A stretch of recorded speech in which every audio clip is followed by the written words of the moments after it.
Baik, assalamualaikum warahmatullahi wabarakatuh. Apa kabar anda ibu semuanya? Alhamdulillah sehat ya.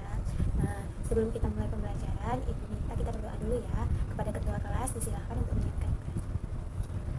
Baik, nah pada hari ini apakah ada yang tidak hadir? Alhamdulillah hadir semua ya.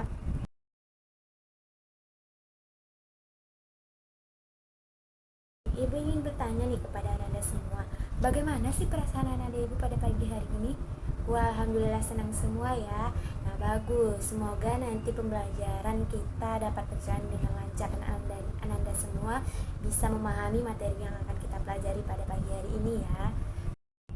Oke, baik. Nah, Ibu akan memberitahu nih kepada Anda semua bahwa nanti di akhir pembelajaran Ibu akan memberikan reward kepada Anda semua.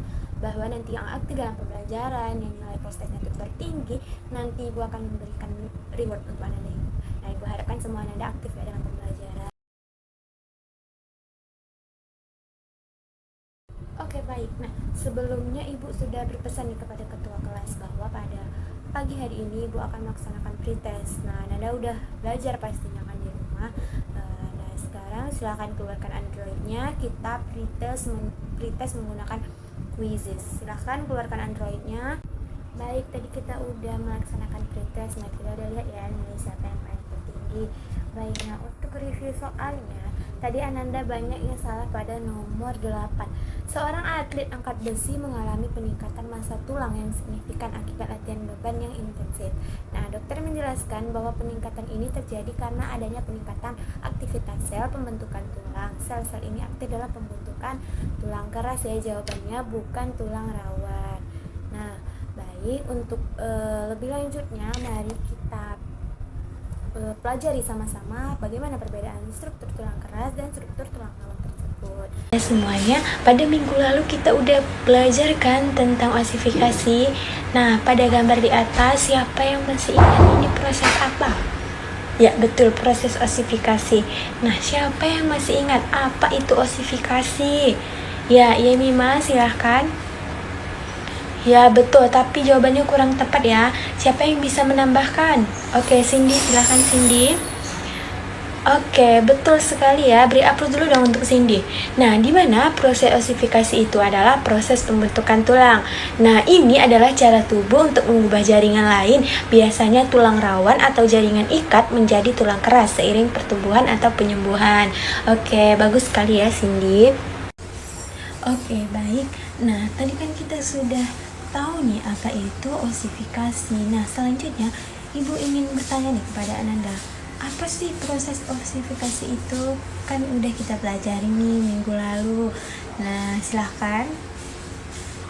Oke, betul sekali, tapi jawabannya kurang tepat ya. Ada yang ingin menambahkan? Iya, silahkan Orin. Oke, betul sekali ya bahwa proses osifikasi ini awalnya tulang itu disusun oleh jaringan tulang rawan atau kartilago. Nah, jaringan ini berbentuk menyerupai tulang yang akan dibentuk tetapi masih lunak. Nah, pembentukan osifikasi primer ini di bagian tengah tulang rawan, sel-sel mulai mati tapi terjadi pengerasan. Nah, pembuluh darah itu masuk ke jaringan rawan yang mulai mengeras. Tulang sejati mulai terbentuk dari tengah ke ujung. Nah, di area tengah ini juga mulai terbentuk sumsum tulang kuning. Oke. Nah, selanjutnya tulang keras itu terus meluas dari pusat osifikasi primer ke arah ujung tulang. Nah, di ujung tulang ini atau epifisis, tulang rawan masih tetap ada agar tulang bisa terus memanjang. Nah, pada ujung-ujung tulang dekat sendi mulai terbentuk pusat osifikasi sekunder. Nah, pada pembuluh darah masuk ke ujung tulang untuk memulai proses pengerasan tulang di sana. Baik, coba Anda perhatikan gambar berikut ini. Nah, coba Anda bayangkan, seorang pemain sepak bola saat ia bergerak, ia butuh kelunturan tulang kan di telinga untuk mendengar fluid wasit, tetapi kekuatan di tulang pahanya untuk berlari dan menendang bola. Nah, coba bayangkan jika semuanya keras atau jika semuanya lunak. Mungkinkah ia bisa bermain? Ada yang bisa menjelaskan? Ya, silahkan. Oke, baik. Oke, betul sekali ya, tapi Ibu akan menambahkan sedikit. Nah, jika tulang telinga kita sama kakunya dengan tulang paha kita, nah, mungkin saja tidak akan bisa menangkap suara peluit wasit yang mungkin datang dari berbagai arah. Karena tulang keras ini memberikan struktur, kekuatan, dan dukungan yang dibutuhkan untuk gerakan yang kuat dan stabil seperti berlari dan menendang. Oke, nah baik, sekarang coba Anda bayangkan jika tulang paha kita selentur dengan tulang telinga. Nah, jika tulang paha sampai tulang dengan telinga ini lenturnya, maka struktur dan kekuatan yang dibutuhkan untuk menopang tubuh ini saat berlari itu tidak akan menghasilkan tendangan yang kuat.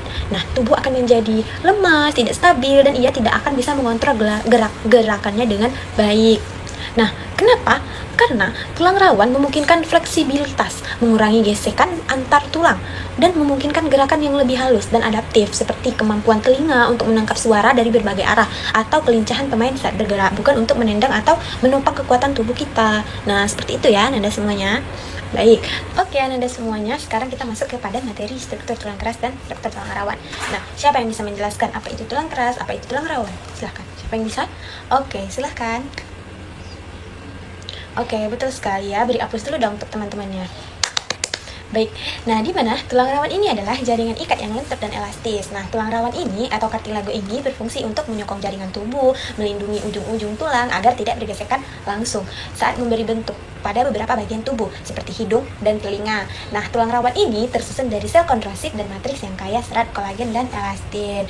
Oke, selanjutnya kita akan membahas tentang struktur tulang keras atau tulang sejati. Nah, betul tadi yang dibilang oleh teman Anda sekalian, yaitu di mana tulang keras atau jaringan ikat yang kaku, padat, dan kuat. Nah, berfungsi untuk menopang tubuh, melindungi organ vital, serta menjadi tempat makannya otot. Tulang keras ini tersusun dari sel osteosit dan matriks yang mengandung banyak kalsium dan fosfor. Oke, baik ya. Nah, selanjutnya, tunggu dulu sebentar. Fosfor dan kalsium ini membuat kuat dan tidak lentur pada tulang kita. Oke. Anda semuanya, nah ini Ibu akan menampilkan sebuah video. Nah, Anda perhatiin ya sama-sama. Nanti siapa yang tidak memperhatikan ketahuan nanti, karena Ibu nanti akan bertanya berdasarkan video, siapa yang dapat mengumpulkan nanti akan mendapatkan nilai A+.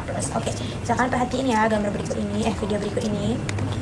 Pembelahan yang menyebabkan tulang tambah panjang. Jadi struktur tulang itu terdiri dari epifisis, kemudian ada cakra epifisis dan juga diafisis. Kalau kita potong bagian diafisisnya, nah ini gambarnya di tengah-tengahnya ada rongga. Ya, nah, rongga ini biasanya diisi dengan sumsum. Kalau tulang pipa seperti di gambar, biasanya isinya adalah sumsum kuning yang terdiri dari lemak. Sedangkan kalau pada tulang pipi biasanya terdapat sumsum merah. Nah, biasanya mengandung sel darah merah. Kemudian kalau diperbesar lagi, si tulang ini secara umum terdiri dari dua bagian. Yang pertama ada yang disebut dengan tulang spons atau bunga karang. Kenapa disebut dengan tulang spons? Karena matriks-matriksnya mengandung rongga. Ya, nah, rongga-rongga inilah yang diisi oleh sumsum. Kalau di sini berarti sumsum kuning. Kemudian yang kedua ada tulang kompak. Tulang kompak ini matriksnya padat atau tidak berongga. Nah, di bagian tulang kompak ini banyak sekali sel-sel tulang keras atau osteosit yang terendam. Ya, oke, nanti akan bahas secara mendalam. Di bagian tulang kompak ini terdapat sistem Havers. Nah, sistem Havers ini terdiri dari beberapa bagian. Kalau saluran yang berada di tengah ini disebut dengan saluran Havers. Nah, di dalam saluran Havers ini banyak ditemukan pembuluh darah dan juga saraf. Nah, pembuluh darah berarti mengandung darah yang berperan penting untuk menyuplai nutrisi dan juga oksigen bagi sel-sel tulang. Di sekitar saluran Havers ada lingkaran. Lingkaran ini terbentuk akibat adanya endapan kalsium. Nah, lingkaran-lingkaran ini disebut dengan lamela. Nah, di bagian lamela ini terdapat sel-sel tulang atau yang disebut dengan osteosit. Kemudian antara saluran Havers dengan yang satu dengan yang lainnya, nah, seperti ini, itu dihubungkan oleh saluran. Saluran ini disebut dengan Volkmann. Jadi saluran Volkmann ini yang menghubungkan antara saluran Havers yang satu dengan saluran Havers yang lain. Nah, masing-masing saluran Havers ini terpendam di dalam matriks. Antara ini tulang keras dari matriksnya selain mengandung sel kolagen, juga mengandung kalsium karbonat dan juga kalsium fosfat sehingga strukturnya lebih keras dibandingkan dengan tulang rawan. Kemudian, nah, di bagian paling luar, di tulang keras berada pembungkus yang disebut dengan periostom. Nah, di periostom ini biasanya mengandung osteoblas terutama pada tulang yang masih muda. Osteoblas inilah yang nantinya akan membentuk osteosit. Osteosit nanti akan mensekresikan matriks yang mengandung kolagen, kalsium karbonat dan juga kalsium fosfat. Selanjutnya, nah yang osteosit kita akan perbesar lagi. Nah, di bagian osteosit ini terdapat atau terbenam di sebuah tempat yang disebut dengan lakuna. Kemudian, nah, di si lakuna ini memiliki tonjolan-tonjolan dari sitoplasma untuk menghubungkan antara osteosit yang satu dengan osteosit yang lainnya. Nah, tonjolan dari sitoplasma ini disebut dengan kalikuli. Nah, itu adalah bagian-bagian dari sel tulang atau yang disebut dengan osteosit. Jadi kita sudah memahami tentang bagian-bagian yang terdapat di dalam tulang keras, khususnya di tulang pipa, juga di tulang rawan juga. Kemudian kita sudah memahami bagian-bagian dari Havers. Jadi di Havers itu ada saluran Havers, kemudian ada lamela, kemudian ada osteosit atau sel tulang yang terbenam di dalam lakuna, dan di dalam lakuna ini mengandung kalikuli atau memiliki kalikuli. Kalikuli ini adalah tonjolan dari sitoplasma pada lakuna. Kemudian sistem Havers ini terbenam di dalam matriks yang mengandung sel kolagen, kemudian kalsium karbonat dan juga kalsium fosfat. Nah, oke, baik Anda Ibu, siapa yang dapat menyimpulkan dari video yang baru saya Ibu tayangkan ini? Oke, baik, silakan. Ya, betul sekali ya, bahwa pada struktur tulang keras ini biasanya terdapat tiga bagian, yaitu ada epifisis, metafisis, dan diafisis. Nah, di mana di dalam diafisis ini terdapat rongga yang berisi sumsum. Nah, tulang keras terdiri dari dua bagian, yaitu tulang spons dan tulang kompak. Di mana bagian tulang kompak ini terdiri dari saluran Havers, osteosit, dan lamela. Nah, sistem Havers ini ditemukan pada matriks yang mengandung kalsium karbonat dan kalsium fosfat. Oke, baik, betul sekali ya yang sudah disampaikan oleh temannya. Beri hapus dulu dong untuk temannya. Oke, baik, selanjutnya Ibu ada. Nah, oke Anda Ibu semuanya. Nah, tadi kan kita sudah menyaksikan nih sama-sama struktur tulang keras. Nah, selanjutnya Ibu akan melihatkan video struktur tulang rawan agar Anda Ibu bisa memahaminya juga. Nah, nanti Ibu akan bertanya ya pada video ini siapa yang dapat menyimpulkan. Tadi sudah ada temannya yang sudah menyimpulkan. Nah, sekarang nanti pada video tulang rawan ini Ibu akan juga bertanya siapa yang dapat menyimpulkan dari video yang udah Ibu tayangkan ini. Oke.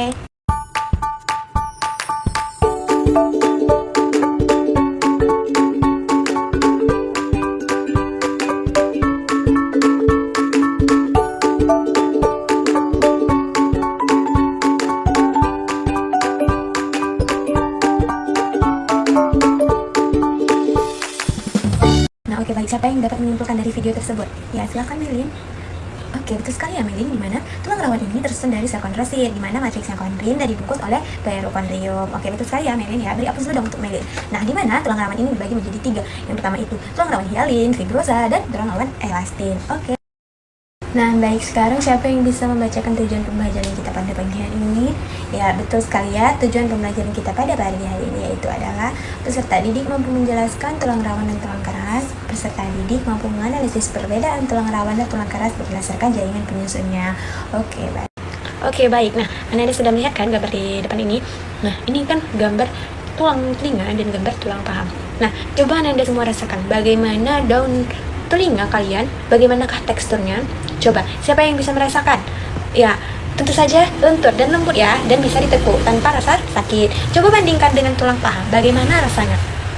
Ya, betul sekali ya, dimana tulang paha kita ini keras dan kokoh, tidak bisa kita tekuk atau tidak bisa kita patah seperti telinga kita ini. Oke, selanjutnya kan kita sudah perhatikan tuh, kita udah merasakan juga bagaimana tulang telinga dan bagaimana tulang paha. Nah, kenapa di dalam tubuh kita itu ada yang lentur, ada yang keras? Siapa yang bisa menjawab? Iya, silahkan ya Mima. Oke, betul sekali ya yang disampaikan oleh Mima, di mana bagian yang lentur ini, nah misalnya nih yang lentur pada bagian telinga ini, itu tuh membantu untuk mengarahkan suara ke dalam telinga. Di mana pada bagian telinga ini adalah ini struktur tulang rawan, di mana dia bisa digerakkan karena dia lunak atau lentur ya, sama seperti tulang rawan yang tadi kita bahas pada video sebelumnya. Nah, kenapa pada bagian ini tulang paha keras? Karena ini untuk menopang berat badan kita, untuk mendukung pergerakan tubuh. Jadi harus kuat. Kalau tulang paha kita ini sama lunaknya dengan tulang telinga, bahkan dia tidak akan bisa menopang tubuh kita. Jadi makanya dia keras dan tulang telinga ini lunak, karena tulang telinga ini untuk mendengar ya, dia bisa mendengar ke semua arah. Ini ada pertanyaan selanjutnya, bagaimana perbedaan utama antara struktur tulang telinga dan struktur tulang paha? Nah, seperti yang sudah Ibu jelaskan tadi, bahwa di daun telinga ini tersusun dari tulang rawan atau tulang rawan elastis atau cartilago elastis ya. Nah, di mana tulang paha kita ini tersusun dari jaringan tulang keras, tulang kompak atau tulang spons. Oke, jadi beda ya antara struktur tulang rawan pada telinga dan struktur tulang keras pada tulang paha kita. Dia ini tidak sama. Oke, itulah perbedaannya tadi ya antara tulang rawan pada telinga dan tulang keras pada paha kita. Oke, selanjutnya, apakah Anda tahu apakah jaringan penyusun masing-masing bagian tersebut? Nah, oke, silahkan. Oke, betul sekali ya, di mana? Seperti yang sudah Ibu jelaskan tadi juga, di mana tulang telinga kita ini sudah termasuk ke dalam tulang rawan elastis. Karena banyak serat elastis di dalam elastin, di mana di dalam tulang rawan ini, dalam tulang telinga ini udah ada terdapat tulang rawan elastin, sedikit jaringan ikat dan kulitnya di permukaannya. Nah, selanjutnya pada tulang paha kita ini, itu tuh di dalamnya udah ada terdapat tulang spons atau sumsum tulang. Oke, selanjutnya.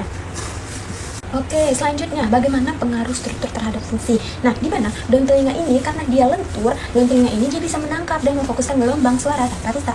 Nah, elastisitasnya juga menjaga bentuk telinga tetap baik meski sering tertekan atau tertarik, dia tetap baik karena dia memiliki elastisitas. Oke, selanjutnya pada tulang paha, karena dia keras atau kuat, tulang paha ini dia mampu menopang tubuh kita untuk membantu pergerakan seperti berjalan, berlari, melompat dan tidak mudah patah. Oke. Nah, baik, untuk memahami lebih lanjut, mari kita laksanakan praktikum. Nah, kemarin Ibu sudah memintakan untuk membawa jas labnya. Apakah sudah dibawa? Oke, baik, sudah membawa jas lab ya semuanya. Oke, nah di mana Ibu sudah membagi Anda dan Ibu menjadi 2 kelompok. Silakan duduk berdasarkan kelompoknya masing-masing ya. Oke, Ibu minta 1 orang untuk membacakan SOP laboratorium kita pada pagi hari ini. Oke, selanjutnya Ibu minta 1 orang untuk membacakan alat dan bahan kita pada praktikum hari ini. Oke, bagus sekali, terima kasih ya. Nah, di praktikum kali ini kita menggunakan tulang paha ayam, di mana kita menganalogikan tulang paha ayam ini sebagai tulang keras. Nah, di mana nanti tulang ayam ini kita bisa merubahnya menjadi lentur seperti tulang rawan karena kalsiumnya itu dihilangkan oleh cuka. Nah, nanti kita akan merendam tulang ayam ini dengan cuka. Nah, ini membuktikan nanti di mana struktur jaringan dan kandungan mineral sangat mempengaruhi sifat tulang. Oke, selanjutnya silahkan siapa yang bisa membacakan prosedur kegiatan praktikum kita pada pagi hari ini. Oke, baik, terima kasih.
akan memberi tugas Ananda Ibu semuanya untuk membuat infografis tentang materi yang kita pelajari pada hari ini.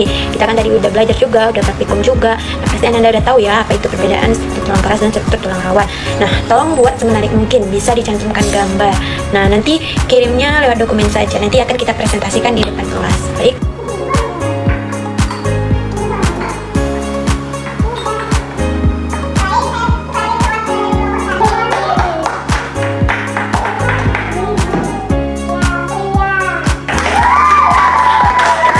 Baik, nah tadi kan kita sudah belajar nih, kita juga sudah melaksanakan praktikum. Tentu saja Anda semua udah paham ya bagaimana perbedaan antara tulang keras, struktur tulang keras dan struktur tulang rawan berdasarkan dari definisinya.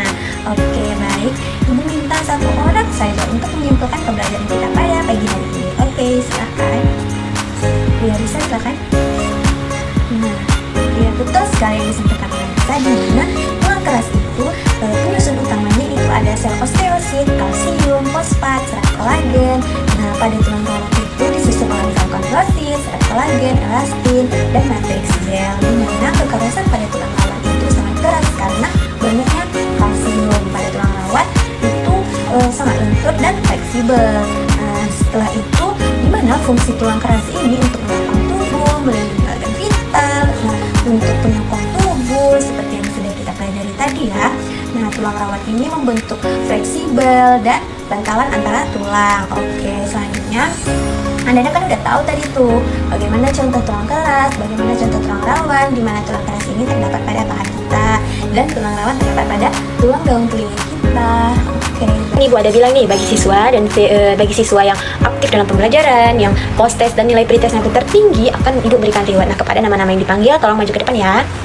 Oke, terima kasih. Baik. Nah, sekian saja pembelajaran kita pada pagi hari ini. Untuk minggu depan, Ibu akan menjelaskan tentang sendi. Tolong dibaca ya materi tentang sendi di rumah dipelajari. Nanti akan ada post test dan pretest yang akan Ibu berikan. Nanti siapa nilainya rendah ketahuan nanti itu berarti dia tidak belajar di rumah. Oke? Jangan lupa belajar ya. Baik, Ibu minta kepada ketua kelas untuk menyiapkan kelasnya. Oke, baik. Terima kasih. Ibu akhiri pembelajaran kita pada hari ini. Ibu ucapkan terima kasih. Wassalamualaikum warahmatullahi wabarakatuh.